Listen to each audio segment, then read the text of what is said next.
Buenos días. Vamos a seguir el tema de clasificación con señales continuas. Ahora vamos a hacer un ejemplo. Claro, va a ser un ejemplo, introduce algunas cosas nuevas también. Así que, como en el ejemplo, como en la clase pasada, vamos a suponer que tenemos S1 y S2 conocidas y determinísticas. Ahora, vamos a presumir en este caso que las señales S1 y S2 son ortogonales. Normalmente, cuando nosotros tenemos estos problemas de comunicación, nosotros tenemos control sobre estas señales S1 y S2 y nosotros las escogemos. Y podemos escoger esto fácilmente. Y vamos a escoger que la integral sea 0 y vamos a decir que tienen energía finita. Y queremos entonces diseñar el clasificador. Digo, el detector. Ahora lo clasificamos como C1 o C2 o queremos detectar que sea S1 o S2. En la última clase había dicho que queríamos funciones de base que cubrían todo el espacio y fueran ortonormales. No había dicho o no habíamos hablado de cómo escoger esas funciones base. Aquí lo vamos a hacer. Vamos a decir que φ1 y φ2 son S1 y S2 normalizados por su energía para que sean ortonormales. Estas dos funciones van a ser ortogonales ya que S1 y S2 son ortogonales y van a ser normales ya que hemos normalizado por la energía. De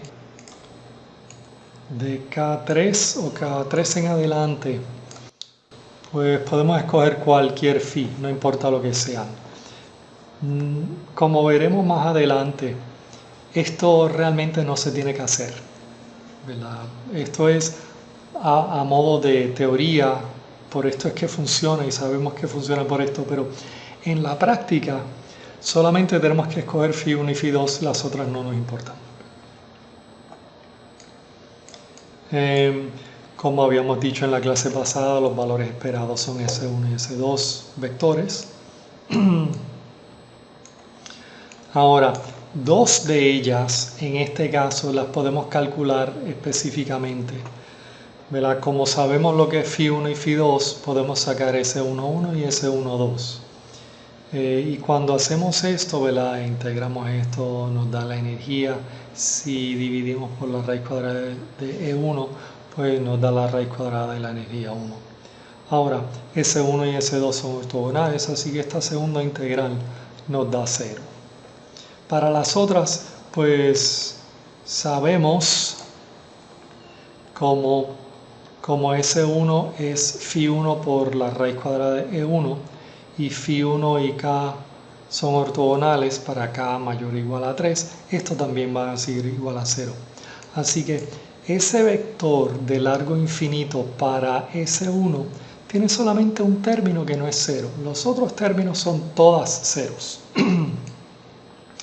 Similar para S2, se pueden imaginar, ¿verdad? Si pasamos por el mismo procedimiento para S2, S21 es 0, S22 ahora es la raíz cuadrada de E2 y es 0 para K mayor o igual a 3. Así que el vector de S2 pues también solamente tiene un término que no es 0 en la segunda posición y todos los otros términos son iguales a 0. Ahora, nuestra regla de decisión era esto aquí, o es esto aquí. Vamos a calcular los términos que podemos calcular, ¿verdad? S1 traspuesta por X va a ser esto, ¿verdad? Esto es porque sabemos que este vector de largo infinito solamente tiene un término que no es 0 en la primera posición, o sea que estaría multiplicado por X1. Si hacemos lo mismo con S2 y multiplicamos S por la traspuesta de S2, en ese caso solamente el segundo término de X va a estar entre este término. O sea que esta multiplicación de dos vectores infinitos, claro, como es la traspuesta por el vector, nos da un término nada más. No tenemos que ir sumando muchos términos porque todos los términos de de S2 y S1 excepto 1 es 0. Ahora, S1 por S1 es E1, S2 por S2 también es E2. Así que sustituyendo en nuestra ecuación arriba, nos daría esto aquí. Ahora, ¿qué es X1 y qué es X2? X1 es la integral de X por Φ1. Ahora Φ1 escribiéndolo en términos de S1 nos daría esto. Así que sería la integral de X por S1. Similar para X2. Si ahora escribimos esto en términos de nuestro diagrama de bloque, lo podemos simplificar un poco a lo que teníamos antes. Cogemos nuestra X, lo multiplicamos por X de T1.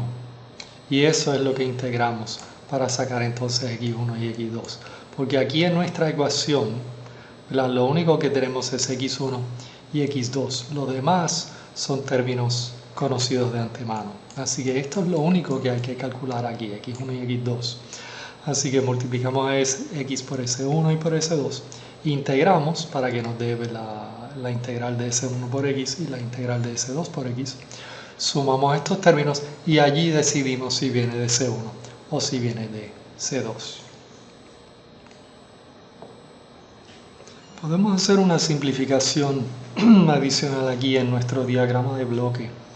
Esto aquí, que sería la integral de X por S1, podemos simplificar esto y decir, bueno, esto lo podríamos pensar en la salida de un filtro. En otras palabras, ¿verdad? Nosotros sabemos que si nosotros tenemos un filtro que es lineal invariante de desplazamientos, entonces la salida es la convolución de la entrada con la respuesta de impulso. Así que en vez de hacer esta multiplicación y una integral, la gente dijo, ¿qué tal si nos podríamos inventar un filtro que nos daría la misma salida? Entonces así pues nos simplificaría un poquito el procedimiento. Si nosotros definimos H1 de t, o sea que la respuesta de impulso del filtro, como esto es S1 de t mayúscula menos t, para el intervalo entre 0 y t, entonces, cuando hacemos la convolución de X con H1, que sería por definición esto aquí, ahora H1 sustituimos que es S1 y nos daría esto aquí.